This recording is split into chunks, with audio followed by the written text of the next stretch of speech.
பாக்கியராஜ் அவர்களுடைய மறைவுக்கு பிறகு அவருடைய வீட்டில் அவருக்குன்னு இருந்த தனி அறையில் அவர் வச்சுருந்த பீரோவை வந்து திறந்து பார்த்து அவருடைய மனைவி உறவினர்கள் வீட்டில் மகன் மருமகள் எல்லாருமே பார்த்திங்கன்னா பேரதிர்ச்சி அடைஞ்சிருக்காங்க. ஸோ அதை பற்றி தான் நம்ம இந்த பதிவில் டீட்டெயில்டாக பார்க்க போகிறோம். ஜூன் மாதம் 27ஆம் தேதி சனிக்கிழமை அன்னைக்கு பாக்கியராஜ் அவர்கள் பார்த்திங்கன்னா எப்போதும் போல் காலையில் எழுந்து வாக்கிங் போயிருக்காரு. ஸோ அவர் வாக்கிங் போன அந்த சமயத்தில் தான் அவருக்கு மாரடைப்பானது ஏற்பட்டிருக்கு. அவர் தன்னுடைய 73வது வயதில் மாரடைப்பு காரணமாக உயிரிழந்திருக்காருங்க. ஸோ அவர் நேற்றுக்கு எல்லா இறுதிச் சடங்கு முடிஞ்சதுக்கு அப்புறமா பார்த்திங்கன்னா அவருடைய ரூமில் தனி பீரோ ஒன்று வச்சுருந்துருக்காரு. அந்த பீரோ வந்து திறந்து பார்த்துருக்காங்க. ஸோ அதை பார்த்த உடனே பூர்ணிமா பாக்கியராஜ் அவங்க ரொம்பவே கத்தி கதறி எழுதியிருக்காங்க. ஸோ அப்படி அவங்க என்ன விஷயத்தை அதில் பார்த்தாங்க, ஏன் அவங்க இந்த அளவுக்கு எமோஷ்னல் ஆகிறாங்க அப்படின்றத பற்றிலாம் தான் இப்போ நம்ம டீட்டெயில்டாக தெரிஞ்சுக்க போகிறோம். இந்த மாதிரியான அப்டேட்ஸ்லாம் நீங்கள் உடனுக்குடன் பார்த்து தெரிஞ்சுக்கணும் அப்படின்னு நினைக்கிறீங்கன்னா மறக்காமல் சேனலை சப்ஸ்கிரைப் பண்ணிட்டு ஃபாலோ பண்ணிக்கோங்க. மறக்காமல் பக்கத்தில் இருக்கிற பெல் சிம்பிளை கிளிக் பண்ணி ஆளுங்கிற ஆப்ஷனை வந்து ஆன் பண்ணி வச்சுக்கோங்க. அப்போ தான் நாங்கள் போடுற வீடியோஸ் ஃபுல்லாகவே உங்களுக்கு நோட்டிஃபிகேஷனாக உடனுக்குடன் வந்து அடையும். பாக்கியராஜ் அவர்கள் தன்னுடைய தனி திறமையால் திரையுலகத்தில் அவருக்குன்னு ஒரு முத்திரையை வந்து பதிச்சாருங்க. பாரதிராஜா அவருடைய மிக சிறந்த ஒரு சிஷ்யன் அப்படின்னு சொல்லலாம் இவரை.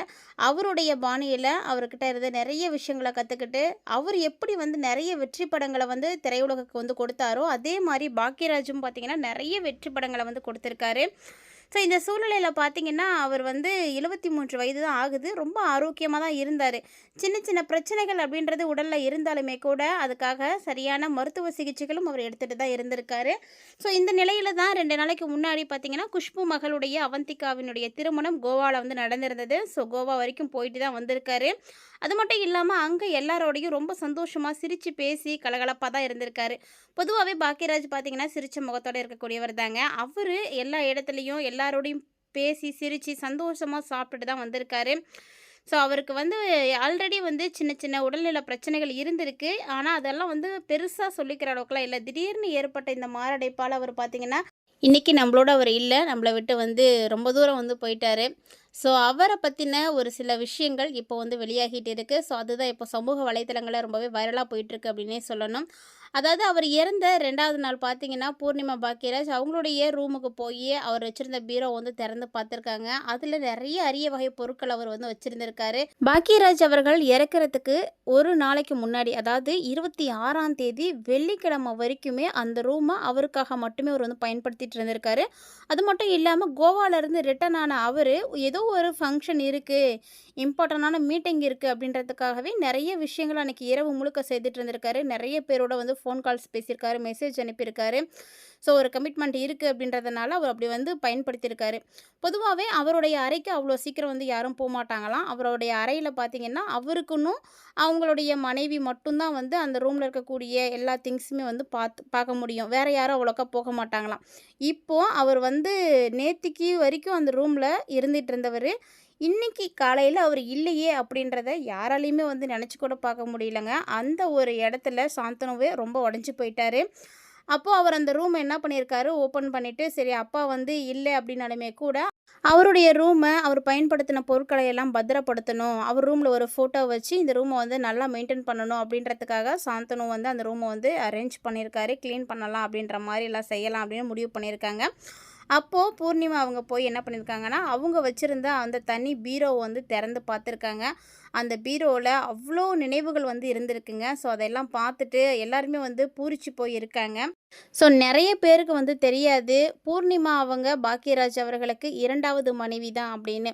அவருடைய முதல் மனைவி 1983ல் அவங்க வந்து இறந்துட்டாங்க. ஸோ முதல்ல பார்த்திங்கன்னா பிரவீனா அப்படின்ற ஒரு நடிகையை வந்து அவங்க வந்து திருமணம் செய்திருந்தாங்க. அவங்க பார்த்திங்கன்னா மஞ்சள் காமாலை அப்படின்ற நோயால் பாதிக்கப்பட்டிருந்ததுனால அவங்க இறந்துட்டாங்க.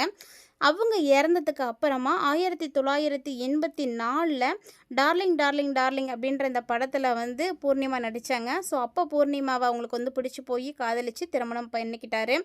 ஸோ அப்போலேருந்தே பார்த்திங்கன்னா பூர்ணிமாவோட அவங்க வந்து இணைந்தே வந்து வாழ்ந்துட்டு இருந்தாருங்க. அந்த பீரோவில் பூர்ணிமாவுடைய நினைவுகள் அப்படின்னு சொல்லக்கூடியதும் இருந்திருக்கு. அதே மாதிரி பிரவீனாவுடைய நினைவுகளும் இருந்திருக்கு. தன்னுடைய முதல் மனைவியினுடைய புகைப்படம், அவங்க வந்து மேரேஜ் பண்ணிக்கிட்ட ஃபோட்டோ, அவங்களுக்கு மேரேஜுக்கு எடுத்திருந்த ட்ரெஸ்ஸு இதெல்லாம் வந்து ஒரு பக்கம் வச்சிருந்திருக்காரு.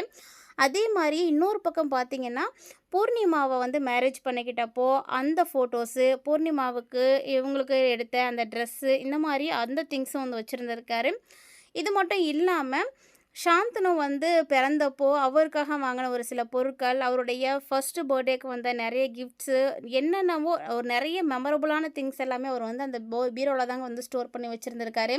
அத எல்லாமே வந்து இப்போ சாந்தனுவும் சரி, வீட்ல இருக்கக்கூடியவங்களும் சரி பார்த்துட்டு எல்லாருமே வந்து கத்தி அழறாங்க. "நேத்து வரைக்கும் கூடயே இருந்தவரு, இன்னைக்கு இல்லாம போயிட்டாரே! இவ்ளோ வந்து அன்பு, பாசம் வச்சிருக்கக்கூடிய மனுஷனுக்கு இப்படிலாம் நடந்திருக்க கூடாது." அப்படின்ற மாரி ரொம்பவே வந்து அழறாங்க. ஸோ சாந்தனுவெல்லாம் வந்து ரொம்ப உடைஞ்சு போயிட்டாருங்க. இவர வந்து திரும்ப மீண்டு கொண்டு வரவது அப்படின்றது எவ்வளோ கஷ்டம் அப்படின்னு எல்லாருக்குமே வந்து தெரியும். ரொம்பவே வந்து கஷ்டத்துல தான் இருக்காங்க. அவங்க மட்டும் கிடையாது, குடும்பத்தாரும், ரசிகர்களும் ரொம்பவே வந்து கஷ்டத்துல இருக்காங்க. ஏன்னா பாரதிராஜா அவர்கள் இறந்து ஒரு 17 நாளுக்குள்ளேயே பாக்யராஜ் வந்து இறந்திருக்காரு. ஸோ பாரதிராஜாவுடைய இழப்பே வந்து இவருக்கு ஒரு மிகப்பெரிய பாதிப்பை ஏற்படுத்தியிருக்குன்னு தான் சொல்லணும். ஏன்னா தன்னுடைய குருநாதர், தனக்கு நல்ல வழிகாட்டியாக இருந்தவர், அவர நினைத்து, அவர பார்த்து தான் இவர் வந்து நெறைய விஷயங்கள வந்து கத்துக்கிட்டாரு.